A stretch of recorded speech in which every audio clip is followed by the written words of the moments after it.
L'Allemagne s'est invitée depuis plusieurs années dans le débat public français. On est toujours étonné de ses performances économiques, sa croissance, la disparition quasiment du chômage. Et il est bon de s'interroger sur les raisons profondes de cette vitalité économique qui perdure depuis environ 150 ans, puisque depuis la fin du XIXe siècle, l'Allemagne demeure toujours la troisième ou quatrième puissance du monde. Je pense qu'il faut chercher assez loin dans l'histoire et dans la culture les causes premières de ces succès. Je verrai à cet égard plusieurs dates qui ont marqué l'histoire du pays. La première, il faut remonter à 962, quand Otton Ier devient l'empereur du Saint-Empire romain germanique. L'Allemagne s'installe au cœur de l'Europe et n'en bougera plus. La deuxième date, c'est 1517, avec Luther et l'apparition des protestantismes qui vont forger une mentalité particulière, qui vont favoriser l'entreprise, qui vont favoriser le risque entrepreneurial et qui vont changer le rapport à l'argent aussi de la part de la population. Troisième date importante, c'est la guerre de 30 ans, qui détruit un tiers pratiquement de la population, mais qui a des conséquences, notamment la naissance de l'État-providence, qui est théorisé en 1656.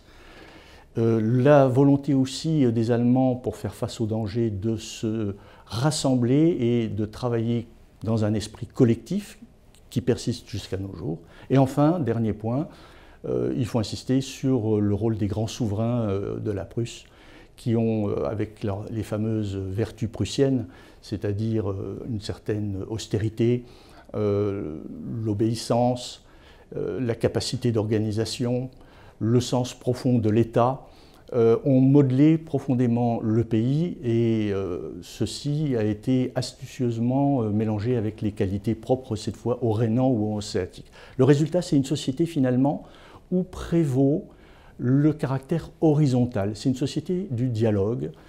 Dans la tradition protestante, on dialogue depuis toujours.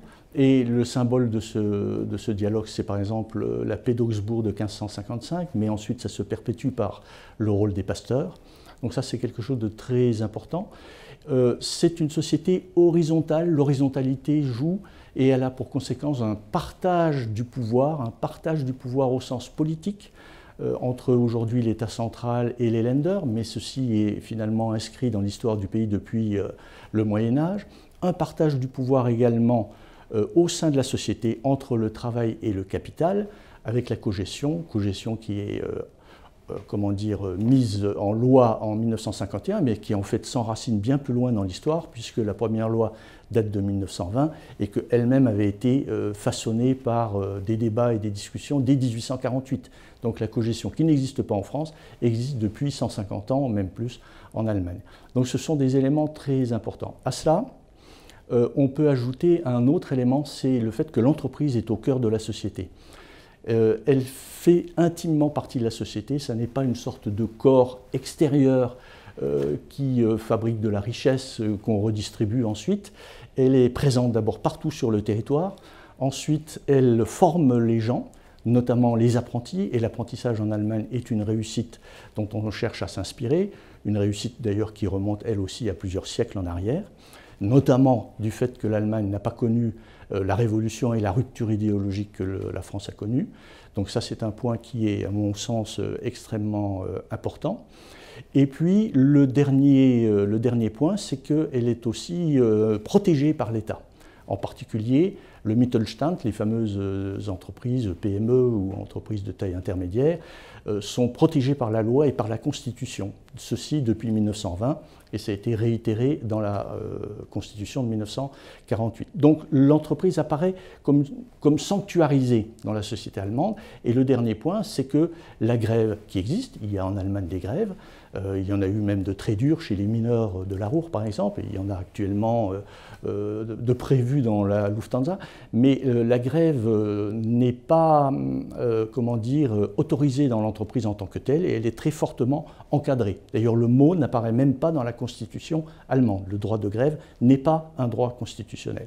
Enfin, il y a un dernier point qui me paraît très important pour comprendre un peu le pays, c'est le fait que l'État et l'Allemagne a inventé une sorte d'État optimal, c'est-à-dire un État qui n'est ni trop près ni trop loin, un État qui est assez proche sans étouffer, un État qui crée des emplois.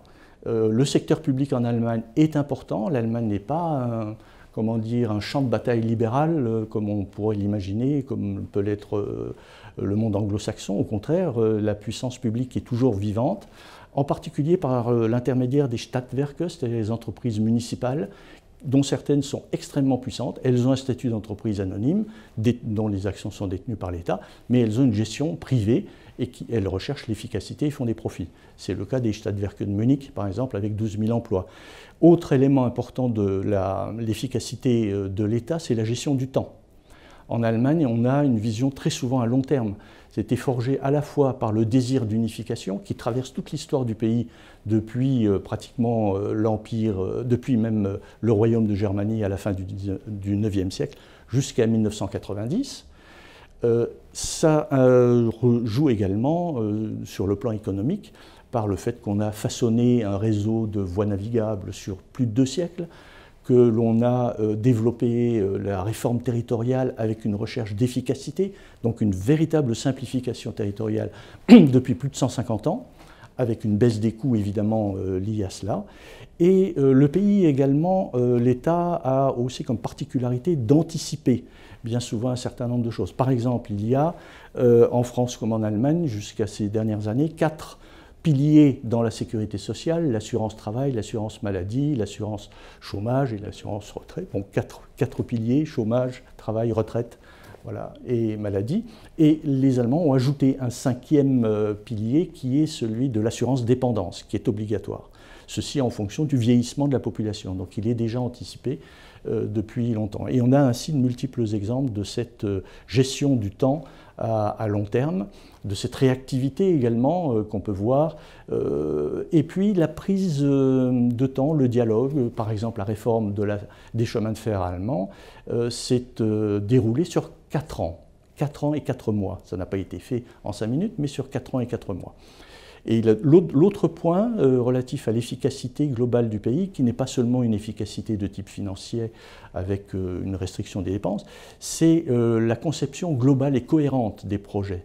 Par exemple, quand la Lorraine a eu des difficultés en matière industrielle, on a subventionné la sidérurgie. Très bien. En Allemagne, il y a eu la même chose, mais on ne s'est pas contenté de faire une politique sectorielle, on a fait une politique globale. Donc il y a eu des subventions au charbonnage, mais il y a aussi une politique de diversification industrielle, une politique de refonte des cadres de la commune, une politique culturelle, une politique de formation de la main-d'œuvre pour les nouvelles industries, la création d'une université au centre de la Ruhr, une politique du paysage, une politique de l'image de la région. Donc globalement, dans la plupart des actions menées par l'État, que ce soit l'État fédéral ou régional, il y a une grande cohérence globale, un temps qu'on prend, discute beaucoup en Allemagne, mine de rien, les choses mettent du temps à s'élaborer, mais une fois qu'elles sont faites, elles le sont sérieusement. C'est pour cette raison que seuls les Français pouvaient être étonnés de la longueur mise par la formation du gouvernement de Mme Merkel, le 4e gouvernement, mais en général, les coalitions existent pratiquement depuis toujours. Il a toujours fallu travailler ensemble et se mettre d'accord, ce qui prenait du temps. Au total, le pays nous offre aujourd'hui une économie extrêmement prospère, mais il ne faut pas se leurrer, il y a une autre face à cette prospérité dont les habitants sont les premiers à profiter, parce que le salaire moyen est quand même supérieur en Allemagne à ce qu'il est en France. Les revenus d'un médecin, d'un professeur, d'un agriculteur sont en moyenne 25 à 30% supérieurs à ceux de la France, mais il y a aussi beaucoup de gens dans la difficulté. C'est un des problèmes qui se posent à ce nouveau gouvernement, sans compter la pression migratoire qui est toujours là et qui a déstabilisé, et l'Europe avec la fracture Est-Ouest qui s'ajoute à la fracture Nord-Sud, et les grands équilibres politiques du pays avec la montée de l'AfD.